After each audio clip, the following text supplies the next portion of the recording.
네, 기도하겠습니다. 하나님, 감사합니다. 오늘도 이 아침에 주님을 바라보고 기도할 수 있게 해주셔서 감사합니다. 하나님의 말씀을 깊이 묵상하며 응답받는 은혜의 시간이 될 수 있도록 주께서 성령으로 역사하여 주시옵소서. 예수 그리스도의 이름으로 기도합니다. 아멘. 출애굽기 21장 23절부터 25절 말씀,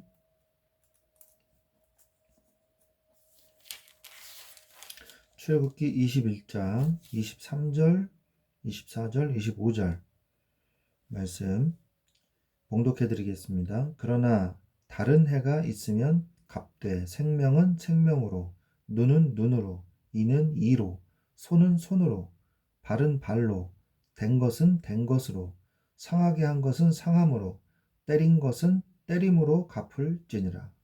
아멘. 네, 21장에서는 이제 어, 민법과 또 형법에 대해서 또 말씀을 하고 계십니다. 십계명은 상위법이라고 할 수가 있습니다. 그 상위법이고 그 밑에 하위법에 대해서 구체적으로 이제 설명을 하고 계시는 것이죠. 그래서 21장에서는 종에 관한 법이 나오는데, 종에 관한 법은 히브리인이 가난해 가지고 종으로 팔리는 경우가 있습니다. 히브리인들 사이에서는 노예 제도가, 노예법이 있었거든요. 종이 있었거든요. 근데 히브리인은 7년째가 되면은 무조건 사면을 해주도록 그렇게 법으로 정해진 것을 우리가 볼 수 있습니다. 그런데 주인이 그 종을 다른 여종과 결혼시켜 주었을 경우에는 7년째 됐을 때 혼자 나갈 수가 있는 거예요.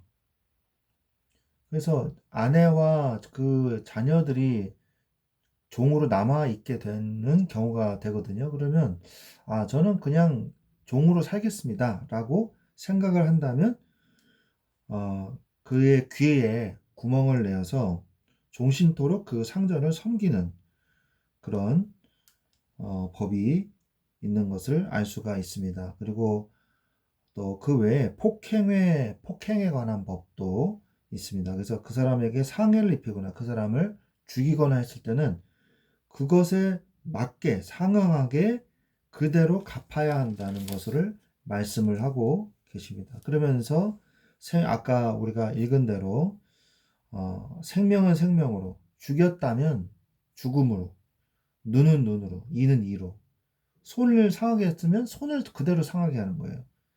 발은 발로, 된 것은 된 것으로, 상하게 한 것은 상함으로, 때린 것은 때림으로 갚을지니라.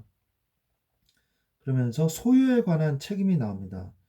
어, 여기에서 이제 소에 대해서 많이 나오는데, 이스라엘 민족은 원래 목축업을 하고 있었기 때문에 목축업에 관련된 법이 나올 수밖에 없는 것이죠. 그래서 200만 명이 같이 함께 이동했기 때문에 소가 사람을 받아가지고 죽이는 경우도 발생을 할 수 있었던 거죠. 그래서 그것에 대한 법을 정확하게 그 시시비비를 가려줄 수 있는 구체적인 법을 마련을 할 수밖에 없는 것이었습니다. 결론적으로 얘기해서 이 율법들은요, 자기가 잘못한 것에 대해서는 더도 덜도 말고 그것에 대한 보상을 하든지 생명으로 보상을 하든지 거기에 대해 상응하는 법을 형벌을 받아야 하는 것이죠. 그래서 거기에 정해진 대로, 율법에 정해진 대로 그대로 갚아야 되는 거예요. 그래서 우리가 이것을 지금도 우리가 사실은 적응을 한다면, 하나님 앞에서 우리가 적응을 한다면 우리는 나만 할 것이 없는 죄인에 불과한 것이죠. 왜냐하면 우리는 갚을 수가 없어요. 우리가 죄진 거에 대해서 벌 받을 수 있을 만한 재산과 육신과 생명이 모자라요. 우리가 뭐 저기 게임을 할 때 생명이 뭐 한 4개, 3개부터 이제 출발을 하잖아요. 그래서 죽으면 다시 살아나고 다시 그런 것들이 있지 않습니까? 그런데 인간의 생명은 그렇지가 않잖아요. 그러다 보니까 생명으로 갚아야 되는데 생명이 모자랄 정도로 우리는 죄가 많단 말이에요. 그래서 눈에는 눈으로 이렇게 얘기를 하는데 눈이 모자라요. 손도 모자라고 발도 모자라요. 모든 죄악이 이 육신으로는 이 나의 육신으로는 내가 짓는 그 죄악을 따라갈 수가 없는 거예요. 너무 죄가 많기 때문에. 그런데 율법으로는 그렇지만 그래서 하나님께서는 예수 그리스도 메시아를 보내신 것입니다. 메시아를 보내셔서 예수님은요 완전히 율법과 반하는 상응하는 행동을 실천하신 거죠. 그분은 죄가 없으시거든요. 죄가 없으신데 가장 극악의 형벌을 받으셨어요. 십자가에서 못 박혀 죽으심으로 우리의 죄를, 남의 죄를, 자신의 죄가 아니잖아요. 예수님은 하나님이시기 때문에 죄가 없으십니다. 원죄가 없으세요. 그런데 죄의 값을 치르시고 그 죄의 형벌을 당하셨습니다. 예수님만큼 억울한 분이 없죠. 근데 예수님은 분명히 성경에서도 말씀하시지만 스스로 죄의 형벌을 지셨어요. 십자가를 스스로 지셨어요. 그리고 스스로 택하셨습니다. 그리고 기꺼이 십자가에 못 박혀 죽으심으로 과거, 현재, 미래를 초월하여 모든 인류의 이 원죄를 완전히 영원히 속죄, 대속하신 것입니다.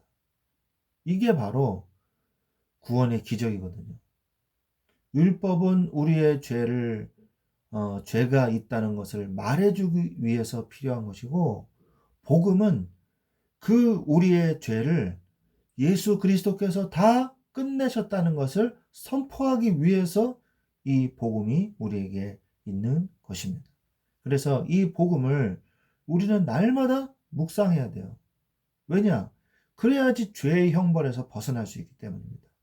죄의 세력, 죄와 사단의 권세에서 완전히 영원히 해방되는 길, 율법을 완성하면서 우리를 용서하실 수 있는 길, 그것이 바로 예수 그리스도의 십자가의 대속하심, 죽으심인 것입니다.